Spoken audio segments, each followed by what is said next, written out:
সেই সংসারে টাকা পয়সার অভাব থাকলেও সুখ শান্তির অভাব ছিল না। তা একদিন পরাণ মাঠে হাল দিচ্ছিল।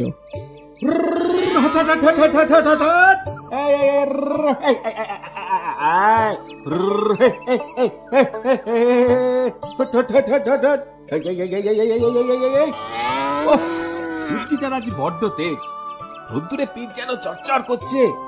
বলদ দুটোরও খুব কষ্ট হচ্ছে। আরে না না, এবার একটু জিরিয়ে নি। তোরা একটু আরাম কর, বুঝলি?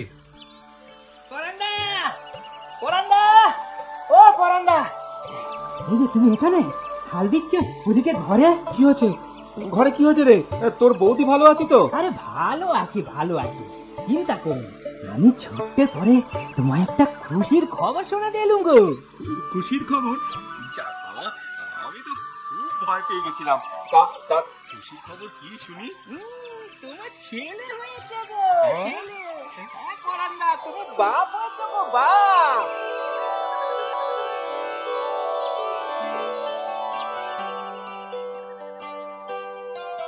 যাও পরাণ, যাও ঘরে গিয়ে ছেলের মুখ দেখো গে, যাও। চাঁদ পানা সুন্দর ছেলে হয়েছে গো তোমার। তারপর আমার পাও না। সেও দেব কোন ধাইমা, সেও দেব। বুঝলি বউ, তোর ছেলেকে কিন্তু একেবারে তোর মতোই সুন্দর দেখতে হয়েছে। যা, আমার তো মনে হয় তোমার মতো সুন্দর হয়েছে। ও তাই? এতদিনে আমার স্বপ্ন সার্থক হলো, কি বল? তা বলতে পারো। ওর নাম রাখলে কি বলো তো? নাম তুই বল না, কি নাম তোর পছন্দ? শিবনাথ, শিবু। বাহ, বেশ জব নাম হয়েছে। ও আমার শিবে। কবে তুই বড় হবি রে? কবে তোর বে দিয়ে ঘরে দুর্গা ঠাকুরের মতো বউ আনবো? বল বল। থামো, অনেক হয়েছে। কেন কেন থামবো কেন? শুধু বড় হলেই হবে? লেখাপড়া শিখিয়ে ওকে মানুষের মতো মানুষ করতে হবে না? এ ঠিক বলেছ। ও আমার শিবে রে, কবে তুই পাঠশালা যাবি রে? কবে তুই লেখাপড়া শিখবি রে? শোনো, আমাদের যত কষ্টই হোক ছেলের গায়ে এতটুকু আঁচ লাগতে দেব না, কি বলো? হ্যাঁ, তা তো বটেই। আমাদের যত অভাব, যত দুঃখই থাক, ছেলেকে মানে আমাদের শিবেকে আমরা সুখেই রাখবো। ও আমার শিবে রে, ও আমার শিবে।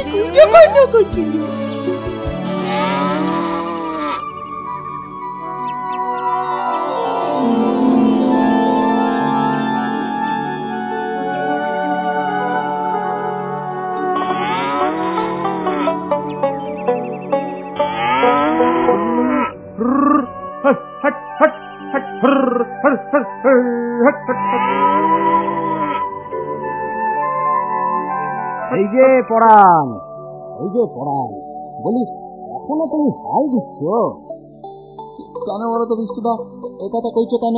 বলি জীবনে কষ্ট তো কম করলে না। ছেলে এখন বড় হয়েছে, লেখাপড়া শিখে ডাক ঘরে কাজ পেয়েছে।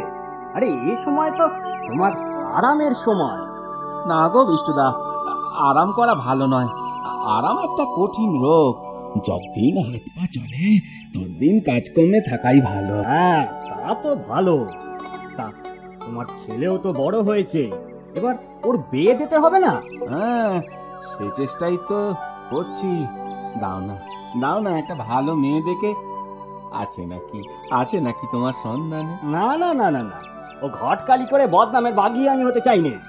মানুষের মতি ঘুরতি কতক্ষণ? আজ যে ভালো কাল সে খারাপ হতেই পারে, তখন তো তোমরা আমায় গাল দেবে। ও ভয় তুমি পেও না বিষ্টেদা। দাও না একটা ভালো মেয়ে দেখে। আচ্ছা, বলছো যখন, মানে এত করে বলছো যখন, খুঁজে দেখবো খন। আর চলি তাহলে, বুঝলে? আর চলি। হ্যাঁ, এসো। তবে আমার এই কথাটা ভুলোনি জানো? আরে না গো না, ভুলবো নি। তুমি মনে করো তোমার ছেলের বিয়ে একদম হয়েই গেছে। হ্যাঁ, পরান্দা গো, ও পরান্দা। কি হয়েছে রে ভোলা? অত চেঁচাচ্ছিস কেন? সর্বনাশ হয়ে গেছে। কি হয়েছে তোর বৌদি? ওই গায়ের কুয়োতলায় জল আনতে গিয়ে হ্যাঁ? আছাড় খেয়ে পড়েছে বৌদি। সে কি রে? মাথায় খুব চোট পেয়েছে গো, উঠে বসার ক্ষমতা নেই। কি বলছিস কি? হ্যাঁ গো, তোমায় খুব দেখতে চাইছে। তা আমায় না ডেকে বলতে ডাকলে পারতিস তো। আরে সেসব হয়েছে, বৌদিকেও খবর করা হয়েছে, তোমার ছেলে শিবেকেও তো খবর পাঠিয়েছি। আর দেরি করুনি বরন্দা, আর দেরি করুনি, এক্ষুনি চলো।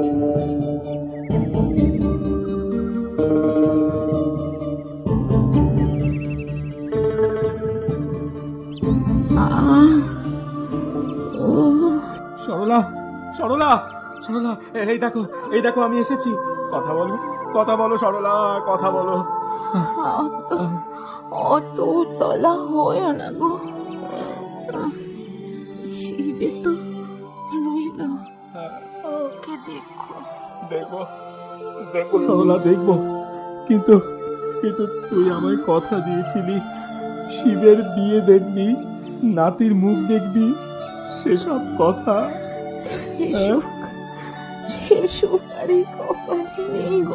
বাজে কথা বলিসনি, বাজে কথা একেবারে বলিনি সরলা। থাম বলছি, তোকে যেতে দিল্লি তো তুই যাবি। ও কবরেজ মশাই, ওকে যেতে দিও না, দয়া করো, কিছু করো। আমার যা করার ছিল সবই করেছি, এখন ভগবান কি করেন তার ইচ্ছেই তো সব। বাবা তা পরান্দা, এই বিয়েটা তাহলে পাকা করে ফেলি, কি বলো? তা করো, কিন্তু শিবের মা গত হয়েছে, সবে তো 3 মাস, বছর না কাটলো। সে তুমি চিন্তা করোনি পরান্দা, বিয়ে বছর খানেক পরেই হবে, পাকা তো করে ফেলি।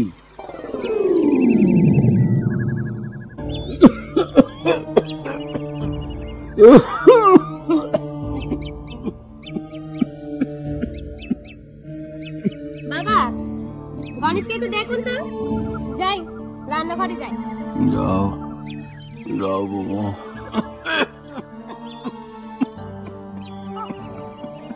কাশিটা তো ভালোই বাইরেছে, তা কবরেজকে দেখালেই তো পারেন নাকি? বড় সড়ো রোগ না আমাদের লেগে ছাড়বেন না। দেখিয়েছি বৌমা, ওষুধও খাচ্ছি।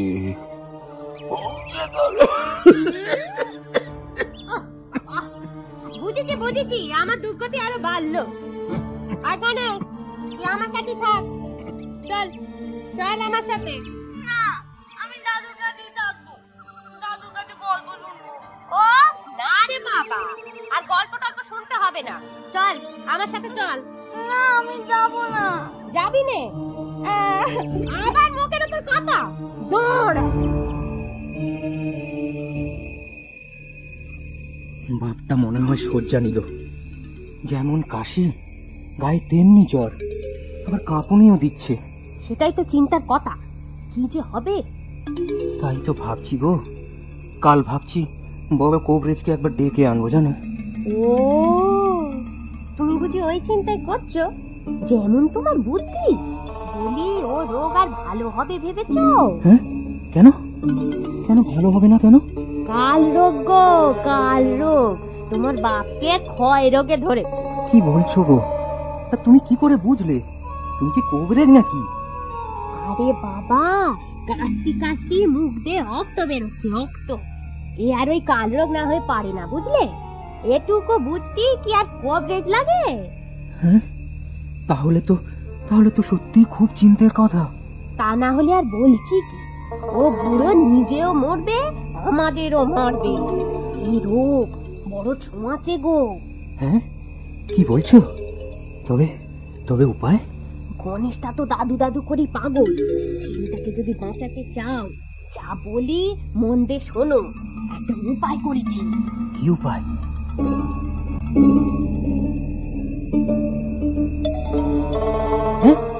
এটা একটা কথা হলো? ছেলে হয়ে ও কাজ করি কি করে আমি? তবে মরণ পুষ্টি শুদ্ধ। কিন্তু লোকে জিজ্ঞেস করবে না শিবের তোর বাপ কোথায়? বলবে নিখোঁজ হয়ে গেছে, খুঁজে পাওয়া যাচ্ছে না। তবে হ্যাঁ, জঙ্গলে শুধু ফেলে এসোনি যেন, কেউ যদি দেখে ফেলে একেবারে সর্বনাশ হয়ে যাবে। মাটিতে গর্ত করে পুঁতে দিও। কিন্তু কিন্তু যাবার সময় তো লোকে দেখবে। আহা, দিনের বেলায় তোমায় কে যেতে বলেছে বলো তো?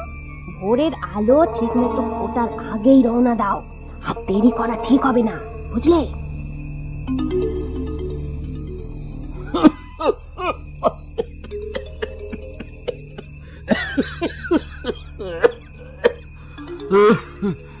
কে কে খোকা? শিবে নাকি রে? হ্যাঁ বাবা, চলো তোমায় নিয়ে যাই। আমায় নিয়ে আর কোথায় যাবি শিবে? কবরেজ দেখাতে যাবো। এই কাজ করে দিনের আলো ফুটতে দে বাবা। না না না না না না, তখন বড্ড দেরি হয়ে যাবে বাবা। এখন চলো, এখন আচ্ছা আচ্ছা চল, কিন্তু কিন্তু আমার যে ওটার শক্তিও নেই রে। ও তুমি চিন্তা করোনি, ও সব নিয়ে তোমায় চিন্তা করতে হবে না বাবা। আমি তোমায় পাঁজা কোলা করে গরুর গাড়িতে তুলছি এখন। চলো চলো চলো চলো। এই নাও, আমি সব তৈরি করে রেখেছি। হ্যাঁ, দাও দাও দাও দাও দাও। বাবা পড়শিজিকে ওঠার আগেই বেরোতে হবে। কোথায় যাচ্ছ বাবা? তোর বাপ চাষের কাজে যাচ্ছে রে। হ্যাঁ হ্যাঁ হ্যাঁ, চাষের কাজে যাচ্ছি বাবা। আমিও যাবো। তুই গিয়ে কি করবি? আমিও চাষের কাজ শিখবো। তুমি যখন বুড়ো হবে, দাদুর মতো অসুখ করলে, আমিও ঠিক তোমারই মতো চাষ করতে যাব। না না, যেতে হবে না। ও না, আমি যাবো। আমি যাবো। আস্তে আস্তে, লোকের ঘুম ভাঙাবি নাকি? কি যে করি এখন। চল চল আমার সাথে চল। ওহ, আরে বাবা, ওকে নিয়ে গেলে কি করে হবে শুনি? কি আর করি এখন বলো তো? ও তো ছোট নাকি, ও কিছু বুঝবে না, ছেড়ে দাও। চলো হাঁদারাম, চলো।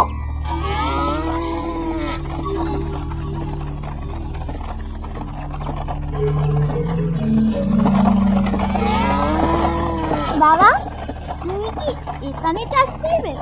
আহ, অত প্রশ্ন করিস না তো। চাষ করবে যখন দাদুকে নিয়ে এলে কেন? বাপরে বাপ, প্রশ্নের শেষ নেই। এমনি করে চাষ করে বুঝি? চাষ নয় রে, চাষ নয়। তোর দাদুর তো বয়স হয়েছে, অসুখও করেছে। লোকের বয়স হলি, অসুখ করলি, এমনি করে মাটিতে গর্ত করে পুঁতে দিতে হয়। দাদুকে পুঁতে দেবে? হ্যাঁ দেবো। ও কি করছিস গণেশ? ও কি করছিস? ওখানে আবার গর্ত করছিস কেনে? ওটা তো দাদুর জন্য, এটা হলো তোমার জন্য। আমার জন্য? হ্যাঁ গো হ্যাঁ, একদিন তুমিও তো বুড়ো হবে, তোমারও তো অসুখ করবে, তখন তোমাকেও দাদুর মতো এখানেই পুঁতে দেব। কি বলছিস? আমাকেও পুঁতে দিবি? হ্যাঁ, তুমিও তো থাকবে দাদুর পাশে, তাই গর্তটা করে রাখি। ওরে গণেশ, গণেশ বাবা, আমার খুব শিক্ষা হয়েছে বাবা। তুই আমার চোখ খুলে দিলি বাবা। তোর ওই মায়ের কথায় অন্ধ হয়ে কি কুকাজি না করতে যাচ্ছিলাম। ওই ওই চেয়ে দেখ, সূর্যি উঠেছে। তোর কথায় আমার মনেও বুঝি ভোর হলো রে। এবার দেখিস আর অন্ধকার থাকবে না। অসুস্থ বাবাকে ঘরে ফিরিয়ে আনে শিবে। গণেশের মাকে খুব বকা দেয় সে। বড় কুবরেজের ওষুধ খেয়ে পরাণ ধীরে ধীরে সুস্থ হয়ে ওঠে। দাদুকে ফিরে পেয়ে খুব খুশি হয় গণেশ। আমার কথাটি ফুরলো, নোটে গাছটি মুড়ো।